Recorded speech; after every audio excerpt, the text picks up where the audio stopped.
So make sure to put a pin on the top so that the rotor is not going to spin on you. Alright, here we go.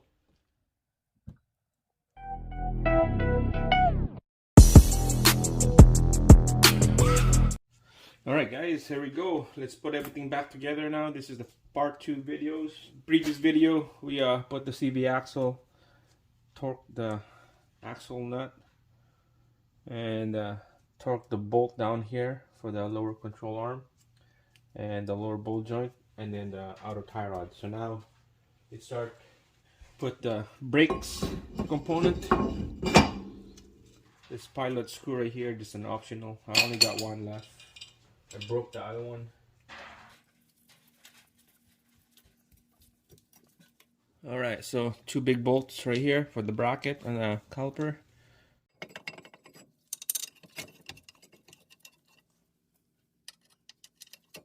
Alright, so 17 socket on those 2 bolts right there. And we're gonna use the impact.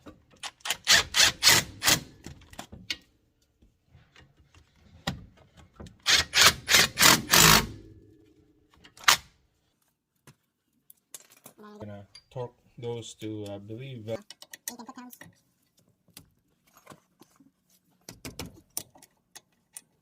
That's all for now. We'll torque that later. So here's the 2 brake pads right here. So you see that there's a little clip on one of the brake pads. Those are the anti-rattle clip.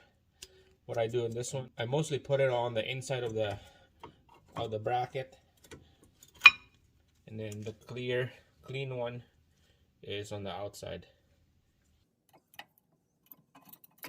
just like that. Well, it's time to put the caliper on here. Alright guys, so before you put the caliper, there's a little retainer here. Make sure don't forget this. So it goes into the side and then goes into the caliper. So this is a 2 little tiny bolt. Goes into the sliding pin. Oh, this one. Nice and snug.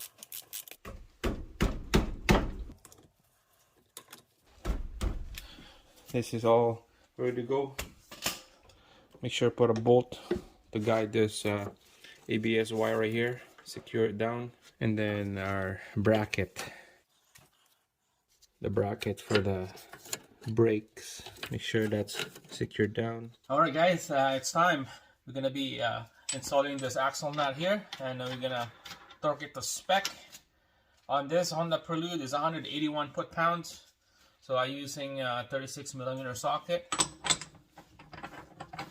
Alright, so torque wrench right here, 181.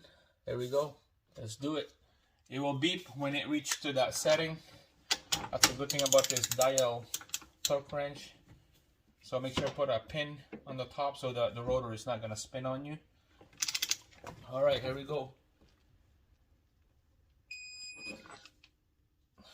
Here we go. It's about 182.6 right there.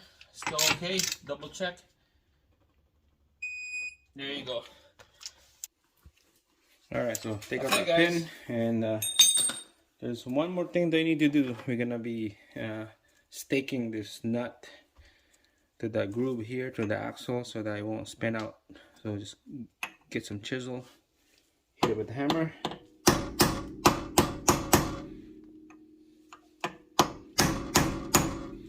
Just like that.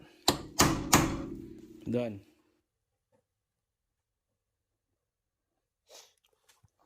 Alright, so this side is done. I have to put the wheel and tire back on there. Get it cleaned up. Double check everything. Nothing that is loose. Alright, upper arm, outer tie rod, lower bolt joint, nut, caliper, and the rotor. And the last piece is the CV axle. That's normal. There's a play on there. Right, that's it guys. Thanks for watching, and we'll next video. I'm waiting for the parts. This is the update for the transmission here. This is gonna be for the next video, next 2-3 days, I believe. Waiting for the stud, 2 stud, just like this one right here. Waiting for the studs, nuts for this transmission mount, and then the shifter cable. There's a couple washer and plastic washer that I purchased from Honda. Those coming in on a couple days, and that's about it. Right after that, they should start, and we'll do oil change and put some fluid on the power steering system. Right, thanks for watching. See you again.